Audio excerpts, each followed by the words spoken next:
You ever really, truly think about the journey your food takes before it lands on your plate? It's this incredible story, right? It spans whole continents, this massive, complex web of systems. But here's the thing right now, that entire system is under some serious, unprecedented stress. And we're about to find out why. We've all been there. You're at the checkout, you hear that final beep, you see the total, and you just take a breath. You look at your cart, you look back at the number, and the one question that pops into your head is, why is everything so expensive all of a sudden?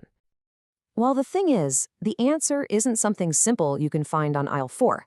It's a huge global puzzle with pieces scattered across farms, shipping lanes, and even, believe it or not, cyberspace. So, to really understand that price tag on the shelf, we've got to follow this story all the way back to the source. So let's start our journey right where this whole crisis hits home for pretty much all of us, the grocery store. You want a number? Here it is. At its peak back in 2022, food price inflation in the US hit 10.6%. And look, that's not just some dry statistic. That's a real, painful strain on family budgets. It forces people to make some really tough choices. So why the sticker shock? To get that, we need to zoom out of it. We've got to look at the incredibly complex journey our food takes to get to us. And more importantly, where that journey is completely breaking down. In economics, they call these breakdowns supply-side shocks. Just think of it like a sudden, massive roadblock on a major highway. A perfect and pretty devastating example is the war in Ukraine. It basically choked off a huge portion of the world's wheat, maize, and sunflower oil, almost overnight. And prices? They went through the roof. But here's the scary part. It's not just one roadblock. It's more like a multi-car pileup on that highway. You've got the lingering effects of the pandemic, you've got skyrocketing energy prices that make everything from fertilizer to trucking way more expensive, and you have all these other conflicts messing up trade routes. It's a genuine perfect storm of disruption. And these supply shocks, they aren't just caused by wars. Check out this chart. U.S. soybean exports to China, that was a multi-billion-dollar industry. Then, bam, a 34% tariff gets slapped on as part of a trade war. And the result? You can see it, a near total collapse. The flow of food was shut off not by a bomb, but by a policy decision. The effect, though, it's just as disruptive as a physical blockade. But these shocks, these economic numbers, they don't just stay on a balance sheet. They spill over into the real world. And they have these profound and, honestly, often tragic human consequences. This quote, it's just chilling because it connects the dots so clearly. When the price of something as basic as bread spirals out of control, it stops being just an economic problem. It becomes a threat to the stability of a whole society. It's the kind of pressure that can literally push a country to its breaking point. And the scale of this potential crisis, it's just staggering. The World Bank is projecting that if things keep going the way they are, 1.2 billion people could be facing chronic hunger by the year 2050. Let that sink in. That is a future we just cannot afford to let happen. And you know who bears the brunt of this? It's always the people who can least afford it. For people who are already displaced by war, this food crisis is a disaster on top of a disaster.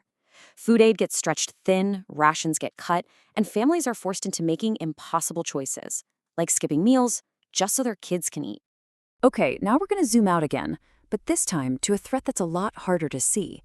See, our food system isn't just vulnerable to bad weather and wars anymore. It has become a modern, invisible battle space. So let's look at the new fronts in this war for our food. On one side, you've got these major cyber threats. We're talking hackers remotely disabling tractors or holding entire meat supplies hostage with ransomware. Then, on the other side, you have biosecurity threats. Things like the theft of priceless genetically engineered seeds, or even the deliberate introduction of crop-killing diseases. And if you think this sounds like science fiction, it's not. This actually happened. A pathogen that causes something called head blight in wheat, barley, and rice was smuggled right into a university lab. Now, thankfully, an attack didn't happen, but the incident proved a terrifying point. Agroterrorism is a very real, present-day danger to the very foundation of our food supply.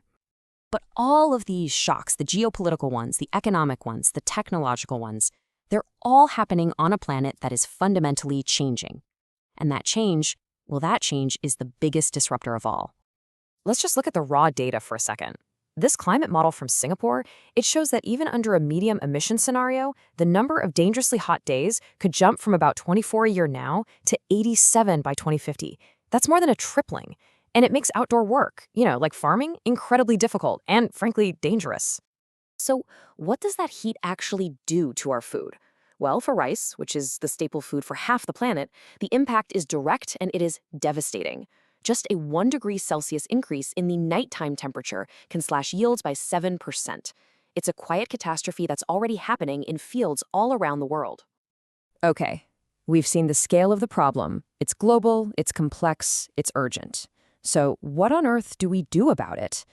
Well, now it's time to zoom back in and focus on how we can start building a more resilient system. And you know what? Part of the answer is starting right in our own backyards. This map shows the explosion of something called community-supported agriculture, or CSA farms. Basically, these are local networks that connect farmers directly to people like you and me, shortening that long, fragile supply chain and building strength from the ground up. And the benefits are pretty clear, right? When you invest in local food, you keep money in your community, you create jobs, you actually forge a real connection between people and where their food comes from. And of course, you get unbelievably fresh, healthy food. It's a win-win-win.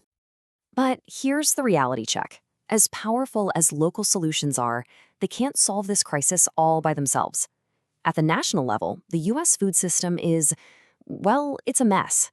A staggering 15 different federal agencies all have a hand in regulating it. And that often leads to confusion, waste, and a really slow, disjointed response when a crisis hits. And this is exactly why so many experts are calling for a coordinated national food strategy. The goal is pretty simple. Get everyone on the same page. Create a system that tackles inequality, coordinates policy, and allows us to face these huge challenges and respond to emergencies as one unified, effective force. So we kind of end up right back where we started. We've seen how every single part of our food system, from a tiny grain of rice to a giant global shipping lane, is connected. It's this vast, intricate, and deeply vulnerable network.